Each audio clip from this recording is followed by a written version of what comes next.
Hello, you're watching the Sunbeam Alpine channel on YouTube. Thank you for watching. Today we're going to take a track rod end off and replace the rubber cover. It's the same procedure if you were replacing the whole track rod end. These are things that often get picked up as advisories on MOTs and things. It's worth knowing how to do this. Hope you enjoyed the video.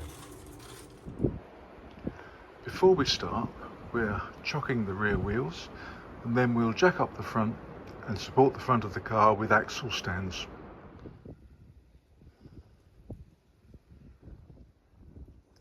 Here you can see the track rod end that we're going to be working on. At the last MOT it was picked up that the rubber was split. I took the car home and replaced the rubber, but I didn't have exactly the right size, so I had to just put the nearest one I had on. Now I've got a selection of different rubbers, and we'll put the correct size on, or if we find that the joint itself is worn, we'll replace the whole track rod end. You release the nut with a 5/8 spanner.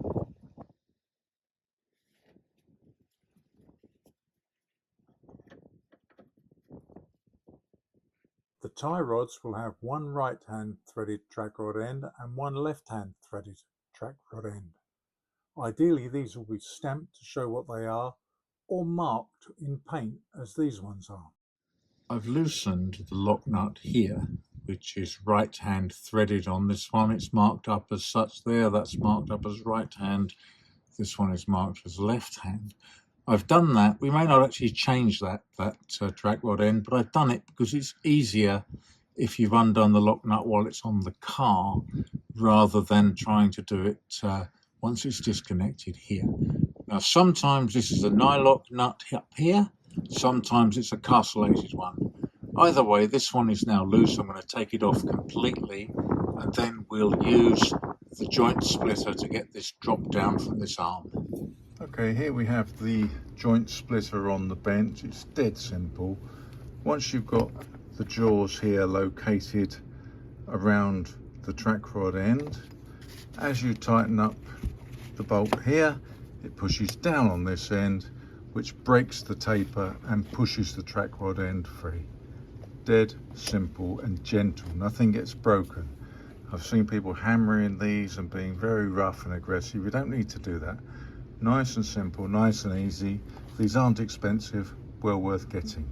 Here it is in position around the joint, and you can see that as I tighten the bolt, all that can happen is that it breaks the taper and frees that track rod end. So that's what I'm going to do. I mean, being a new tool, this is metric. It takes a 20mm socket. I'm just going to tighten that bolt, push the track rod end free. I slowly tightened the joint splitter and it popped and pushed it free. I've now moved it out of the way so you can see it. I should be able to just wiggle that down. Yeah, I can. That should come out of the taper, come free, and it will be loose. There you go. That's now out of the taper, and I can either change that rubber or replace the whole track rod end. I'll get it off and have a look and see what I'm going to do. I've now undone the track rod end. I've left the lock nut at the point where it was gripping the track rod end, so if I put the same one back on, that should be fine. It took 15 1/4 turns to come free.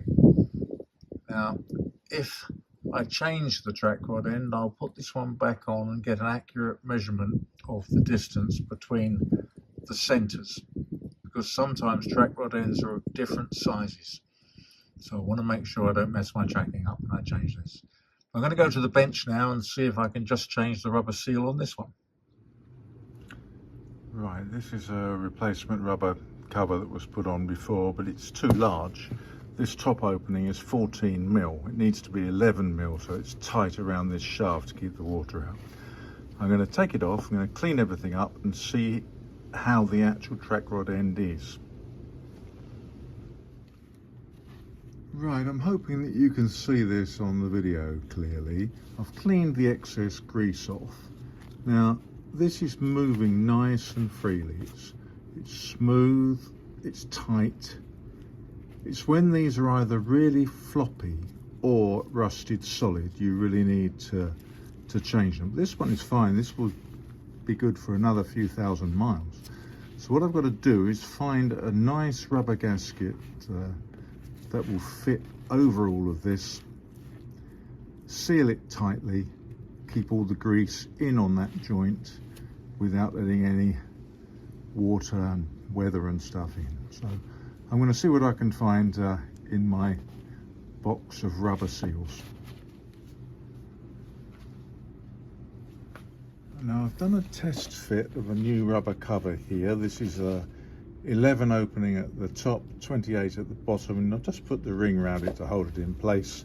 There's no grease in there yet, but you can see that'll go all the way one way, all the way the other way, which in use it's never going to go that far, but it all works nicely. I'm going to take this cover off, pack the track rod end with fresh grease, and then put this back on with new rings top and bottom to hold it in place.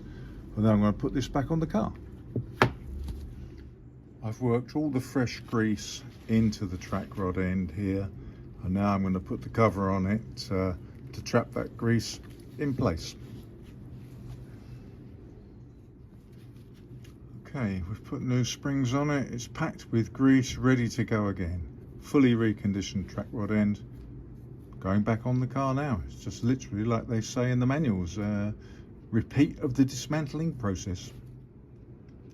This was the new one. It's a new old stock Roots one. Came in a Chrysler box here, and it's got all the right numbers and stuff on it.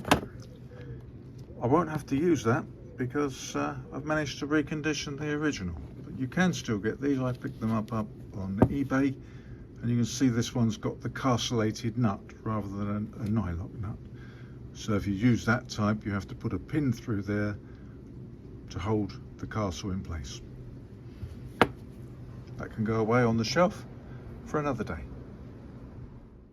If your track rod is held on with a nylock nut, it's always a good idea to get a new one. The track rod end has been screwed back onto the tie rod up to the point of the lock nut, and the end of it has been pushed through the drop link, ready to have the nylock nut put on. Well, I'm not sure if you can see this in the video or not, but as I'm tightening, the inner part of the track rod end there is turning. That's because there's not enough pressure pushing it into the taper. If I put the foam down and push it up into the taper, it'll bite a bit more. But an easier way is just to put a jack underneath and just push it up in while I do it up. Okay, I've lowered the car now, and I'm just using this jack to help push the track rod end taper up into the rod arm there. That way nothing spins, I can do my nut up, everything's pulled in tight. I've now tightened up the lock nut. Everything is exactly back how it was before, everything is tight, and we're ready to go again for a few thousand miles. But this time the rubber gaiter won't let any water into that joint. That track rod end should be good for a long, long time to come.